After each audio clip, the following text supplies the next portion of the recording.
sahabatku semua, Assalamualaikum warahmatullahi wabarakatuh. Gimana kabar kalian hari ini? Semoga semakin baik dan semakin semangat dalam menjalani aktivitas kalian sehari-hari. Baik, di kesempatan kali ini aku ingin membahas masalah metode penyembuhan anxiety. Kemudian apakah perlu kita ini ke psikiater, ataukah anxiety itu bisa sembuh sendirinya tanpa obat, dan bagaimana cara kita untuk mengatasi kecemasan tersebut. Tapi sebelum kita mulai pada pembahasan, ada baiknya kalau kalian yang belum menekan tombol subscribe, jangan lupa ditekan tombol subscribe-nya dan diaktifkan tombol loncengnya agar kalian dapat notif dari aku kalau aku ada upload video terbaru. Dengan kalian menekan tombol subscribe, itu artinya kalian ikut mendukung channel ini untuk semakin berkembang. Oke, kita kembali kepada pembahasan kita. Apakah kita perlu ke psikiater? Ataukah anxiety itu bisa sembuh sendiri tanpa obat? Kalau aku boleh jawab, sebenarnya nggak perlu juga untuk pergi ke psikiater. Kalau bagi aku, psikiater itu adalah jalan akhir ya. Kemudian muncul pertanyaan lagi, kapan kita perlu ke psikiater? Kalau kalian udah merasa hampir menyerah sama keadaan, dan keadaan kalian itu udah buat kalian merasa kehilangan semangat hidup tentunya, apalagi sampai-sampai pekerjaan kalian jadi kacau karena kecemasan, di samping kalian harus berjuang mencari nafkah untuk keluarga, menurutku kalau kalian ingin memutuskan untuk berobat ke psikiater, ya silakan gitu ya. Kemudian muncul lagi pertanyaan setelah itu, aku takut kalau berobat ke psikiater, takutnya ketergantungan obat ya. Ingat, buang mindset yang seperti ini gitu ya. Buang jauh-jauh dari pikiran kalian. Ingat pesan aku di video episode sebelumnya, bahwa jangan pernah kita menerka-nerka sesuatu. Itu yang sering buat kita itu takut duluan sebelum kita melakukan. Dokter biasanya akan menerapi kita dengan obat yang dia resepkan, seperti obat anti cemas, kemudian obat anti depresan, untuk menurunkan gejala sensasi yang ada ya. Jadi mungkin biasanya sensasinya itu besar, dengan adanya obat anti cemas dan adanya obat anti depresan menurunkan tingkat sensasi kecemasan itu gitu. Jadi kita lebih mudah untuk melatih pola pikir kita dengan baik. Kemudian atau kata sederhananya, kita dapat mensugestikan hal-hal yang baik ke dalam pikiran dan alam bawah sadar kita. Kemudian pertanyaannya, apakah bisa ketergantungan obat gitu? Jawabannya sih bisa. Kalau kalian itu tidak mengikuti aturan main yang ada, yang udah dianjurkan oleh dokter, dalam hal ini psikiater, otomatis kalau kalian konsul ke psikiater, kalian kan akan tetap dalam pantauan dokter gitu ya, dalam mengkonsumsi obat tersebut gitu. Lain kalau tadi kalian dapatkan obat tersebut itu di pasar gelap, kalian konsumsi sendiri tanpa adanya pengawasan dari dokter. Ini yang bahaya. Karena apa? Obat ini sifatnya adiktif ya. Nah, obat yang mempunyai sifat adiktif ini akan memberikan efek ketergantungan jika ada penyalahgunaan. Jadi saran aku, ikuti aja aturan main yang ada dan jangan suka-suka kita sendiri. Ikutin, kalau dokter bilang konsul, ya kita konsul. Jadwalnya konsul, ya kita konsul. Ikuti aja aturan main yang ada. Itu lebih baik.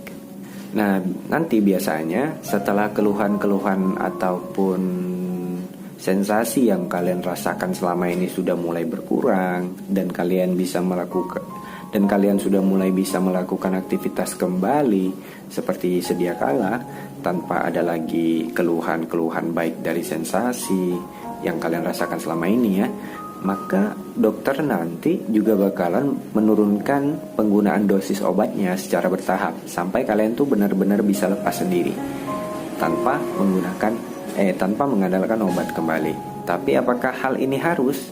Nah, kalau bagi aku jawabannya sih tidak ya. Kalian tuh bisa kok sebenarnya sembuh sendiri tanpa harus berobat atau konsul ke psikiater, ya kan? Kemudian muncul lagi pertanyaan, caranya bagaimana? Nah, kalian bisa sering-sering lakukan relaksasi, meditasi, afirmasi diri, olahraga ringan yang rutin gitu, mengatur pola pikir dengan baik, kemudian jaga pola makan yang baik, pola hidup yang sehat, kemudian tidur yang cukup dan berkualitas. Kemudian hal apa lagi yang bisa kita lakukan untuk membantu proses penyembuhan? Ya jawabannya ya sholat gitu ya. Iya sholat. Kalau ada yang bilang nggak cukup dengan menjaga pola pikir, nggak cukup dengan sholat, tapi harus ke psikiater, itu salah menurutku. Jadi seakan-akan menomorsatukan psikiater, padahal yang harus dinomorsatukan itu adalah ibadahnya. Kita nggak boleh menomorsatukan harus ke psikiater dulu, dia sholat, kemudian pola pikir, ini nggak berperan penting gitu. Tapi kalau menurutku nomor satu itu yang paling penting itu adalah sholatnya, ibadahnya, ya. Yang kedua itu baru pola pikir, kemudian olahraga rutin, jaga pola makan, pola hidup sehat. Nah ini di nomor 2. Nah kalau sudah 2 poin ini kita lakukan secara rutin dan istiqomah, kalau seandainya masih juga sulit untuk mengontrol pikiran, baru kita menuju yang ke nomor 3. Artinya yaitu apa? Konsultasi ke psikiater. Nah ini nomor 3, jadikan psikiater ini menjadi jalan akhir, bukan di jalan langkah awal. Nah nggak selamanya semua orang sebenarnya mau gitu, nggak semuanya gitu ya. Dan mereka kan banyak hal yang mungkin harus dipertimbangkan. Nah ini yang menjadi masalah sebenarnya harusnya. Tapi poin pertama itu yang harus sebenarnya itu sholat, ibadah ya. Yang kedua itu tadi pola pikir, pola makan, kemudian pola hidup sehat ya. Itu poin kedua. Tapi sudah melakukan 2 poin ini masih juga, baru kita masuk ke poin ketiga, yaitu psikiater. Ini baru tepat. Jangan jadikan psikiater itu nomor 1. Seakan-akan kita lebih mengandalkan psikiater daripada Allah. Itu gak boleh. Harus diingat ya, gak boleh. Kenapa? Alasan pertamaku itu adalah sholat ya. Gini, yang kalian takutkan itu apa sih? Yang kalian takutin itu adalah takut N, ya, takut N. Tahu nggak kalian? Kenapa orang bisa takut N? Karena dia mencintai dunia ini melebihi dari segalanya. Kemudian ini adalah alasan orang itu takut mati. Nah, dengan kita sholat, dengan kita bermunajat kepada Allah, itu sebenarnya akan membuat hati menjadi lebih tenang, lebih pasrah, lebih berserah, lebih ikhlas. Orang kalau udah ikhlas ataupun berserah, artinya dia itu sudah menyerahkan atau mengembalikan segala sesuatunya kepada Allah. Karena dia sadar bahwa dunia dan seisinya ini sementara. Selain sholat, saran aku, kalian harus lakukan relaksasi, meditasi, rajin olahraga, olahraga yang ringan-ringan aja. Yang penting kalian lakukan setiap hari. Kalau nggak sempat pagi, lakukan sore hari. Agar apa? Hormon bahagia kalian itu bisa naik kembali dan bisa normal kembali, ya. Kemudian kalau kalian takut keluar rumah, takut bersosialisasi, takut di keramaian, kemudian coba kalian pelan-pelan taklukkan ketakutan itu. jangan mensugesti diri kalian dengan hal-hal yang aneh duluan gitu sebelum kalian melakukannya, ya. Contoh misalnya kalian mau pergi ke mall atau mau ngumpul bareng teman-teman gitu ya. Kalau sebelum pergi coba kalian itu jangan mikir, oh nanti aku kalau pingsan di luar sana gimana, siapa yang nolongin gitu ya. Oh nanti kalau aku di sana tiba-tiba end di luar gimana kalau aku end keluargaku gak ada di samping aku. Itu bullshit semua. Kalau boleh aku bilang, meskipun kalau ada keluarga atau anak-anak di samping kita, kalian bakalan tetap takut end kok. Jadi gak usah kalian mikirin hal-hal yang gak harus kalian pikirin gitu. Yang ada apa? Kejadian. Takut beneran, kumat beneran. Tuh, gini aja. Coba kalian pikirin hal apa yang buat kalian takut. Coba kalian lakukan dan lawan ketakutan itu, tapi mulai dari yang deket-deket dulu gitu. Contoh kalau kalian takut keluar rumah misalnya, coba kalian pergi ke tempat-tempat yang deket-deket dulu dengan zona nyaman kalian. Kalau gagal, biasa coba lagi sampai benar-benar kalian taklukkan itu, gitu ya. Intinya jangan sugestikan hal-hal yang aneh duluan, tapi ini latihan yang deket-deket dulu. Kita kan penderita ansietas ini kan mempunyai zona nyamannya. Nah coba keluar dari zona nyaman kita, nggak usah jauh-jauh, yang deket-deket aja. Nah kalau gagal besok kita coba lagi gitu. Tapi berulang gitu. Jangan menyerah gitu. Coba biasanya kalau kita udah berhasil, nah ketakutan itu udah mampu kita untuk kita pecahkan gitu. Nah jadi ke depan apa yang kita takutin, bahwasanya nggak ada kok, nggak terjadi apa-apa kok, ya udah gas terus. Kita harus menganggap diri kita ini seperti seorang bayi, ya, seperti anak bayi yang belum bisa apa-apa, tetap berproses gitu, ya. Pelan-pelan belajar, pelan-pelan coba dilawan, kemudian kita taklukkan gitu ya. Jadi kalau ada yang bilang harus ke psikiater, ingat men, itu bukan segalanya. Ya, jadikan itu pilihan terakhir, jalan akhir gitu ya. Penyakit psikis itu nggak bisa dengan mudah disembuhkan dengan obat. Tapi apa? Dengan pola pikir yang sehat. Kita mengandalkan obat, tapi kalau pola pikir kita nggak sehat, mindset kita nggak bagus, ya sama aja bohong. Ada kok yang berobat psikiater sampai sekarang, sampai detik ini masih tetap konsumsi obat. Ada. Jadi nggak menentukan semuanya gitu loh. Yang bisa menentukan itu siapa? Ya diri kita sendiri gitu. Kemudian jadikan ibadah itu menjadi yang utama. Jasmania sudah kita dapatkan dari berolahraga, kemudian jaga makan, jaga pikiran, jangan stres, jaga tidur. Nah ruhanianya dapatnya dari mana? Sholat itu memberikan ketenangan untuk kita gitu.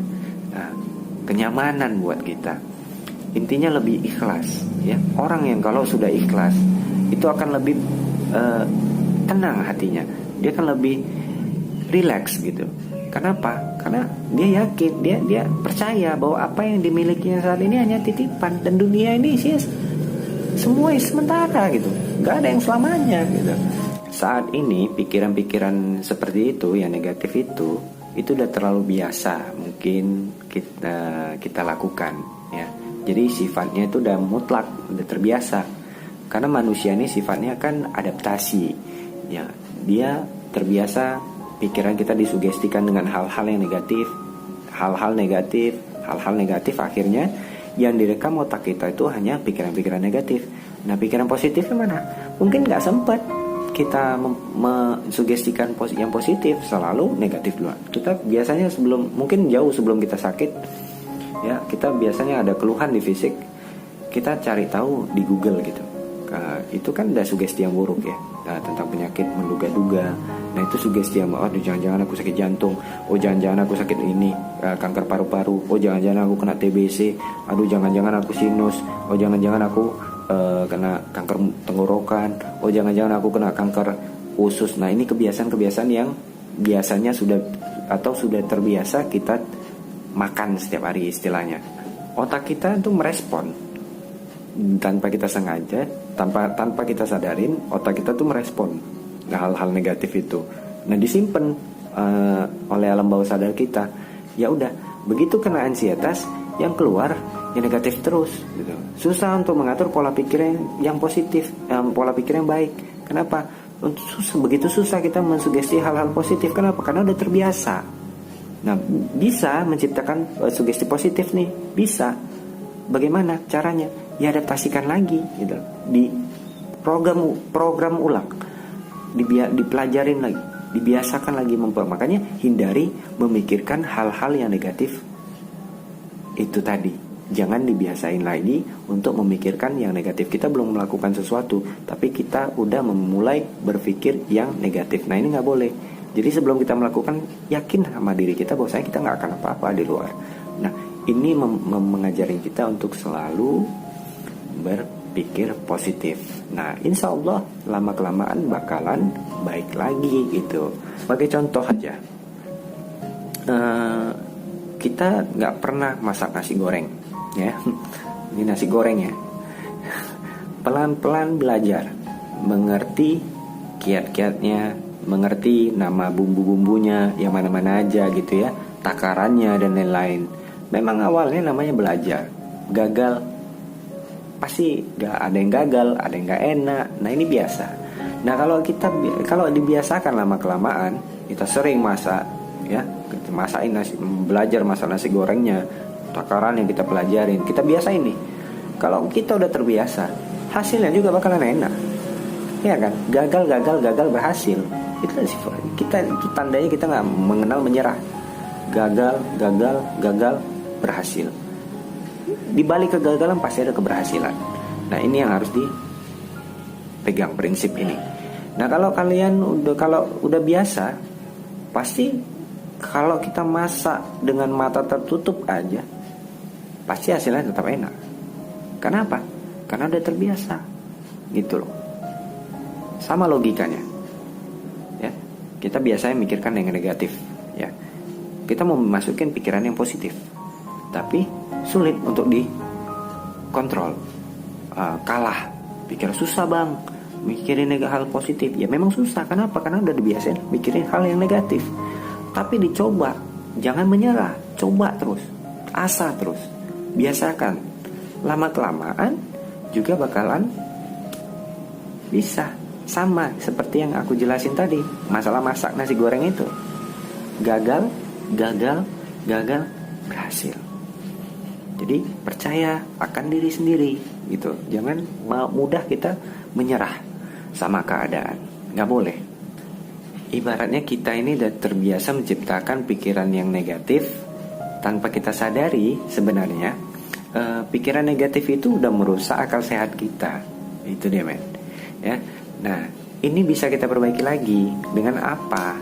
Melatih pola pikir serta mindset kita tadi yang mungkin biasanya berpikiran negatif. Kita perlahan-lahan belajar sabar dan optimis untuk selalu membiasakan diri untuk berpikir positif. Insya Allah lama-kelamaan juga bakalan terbiasa lagi gitu. Nah, bagaimana cara untuk membantu pikiran positif itu muncul lagi dan mudah diterima oleh pikiran alam bawah sadar kita? Caranya ya dengan melakukan olahraga, relaksasi, meditasi, kemudian tidur yang cukup, kemudian kita harus hindarin stres, lakukan hal-hal apa yang buat kita senang sehingga kita itu lupa dengan sensasi. Intinya gini, kalau kita udah berobat ke dokter dan hasil diagnosa dokter bilang kita tuh nggak apa-apa, ya udah yakin dengan apa yang dikatakan dokter. Kenapa? Karena dokter itu lebih tahu dan lebih paham daripada kita, apalagi Google. Nah, ini harus kita pahami. Jangan cari lagi penyakitnya dengan membuka Google. Nah, ini kebiasaan yang buruk nih. Udah ada hasil diagnosa. Oh, kamu cuma asam lambung, kamu cuma kena GERD, ya. Tapi karena takutan merasakan sensasinya, kita kadang usil, mau cek lagi di Google, yang keluar apa ya, penyakit-penyakit yang nggak bagus gitu, penyakit-penyakit yang berbahaya. Lama-lama kelamaan otak kita merespon bahaya ini gitu loh. Jadi kalau nggak ada direkomendasikan dokter itu untuk ronsen, ya udah nggak usah ronsen. Nggak ada direkomendasiin untuk USG, ya nggak usah USG. Kalau nggak ada direkomendasikan untuk endoskopi, ya nggak usah endoskopi. Kalau nggak ada direkomendasikan untuk EKG, ya nggak usah di EKG coy. Buang-buang duit. Mending duitnya itu dipakai untuk have fun, ya, piknik, jalan-jalan bareng keluarga, ya. Manfaatkan waktu yang ada, nikmati hidup yang ada. Hidup cuma sekali, ya. Jangan kita pernah sia-siakan. Jangan kita sibuk ngurusin penyakit yang sebenarnya nggak kenapa-kenapa gitu. Nggak usah terlalu peduli sama keadaan kita, ya. Belajar untuk masa bodoh lah gitu. Bahagiakan keluarga kita, men, ya. Jangan nanti kita menyesal kemudian hari karena kita itu terlalu lama mikirin penyakit, sampai-sampai keluarga kita abaikan. Ayo belajar untuk menikmati hidup, belajar untuk bersyukur, belajar untuk bahagia. Mungkin itu adalah cara yang tepat untuk kita mendapatkan rasa syukur itu dan hidup kembali normal seperti sedia kala gitu ya. Cari kebahagiaan itu dengan bersyukur dan nikmati hidup. Buat kalian, semoga apa yang aku sampaikan mudah-mudahan bisa jadi masukan ataupun jadi bahan pertimbangan untuk kalian. Bukan maksud hati menggurui kalian. Aku juga masih banyak belajar, masih banyak kekurangan. Terkadang masih butuh juga motivasi dari orang, ya. Bisa aja kalian yang lebih kuat dan lebih hebat daripada aku. Kita nggak pernah tahu itu. Yang penting ayo kita sama-sama saling mendukung, saling memotivasi, kasih semangat buat yang lain juga. Jika kalian rasa video ini bermanfaat, silahkan kalian share ke semua teman-teman kalian yang terutama yang sependeritaan dengan kita. Ayo kita saling mendukung. Sesama penderita ansietas, kita bisa sembuh dan yakin sembuh dengan melakukan hal-hal yang positif. Tetap semangat. Sampai jumpa. Vicky out.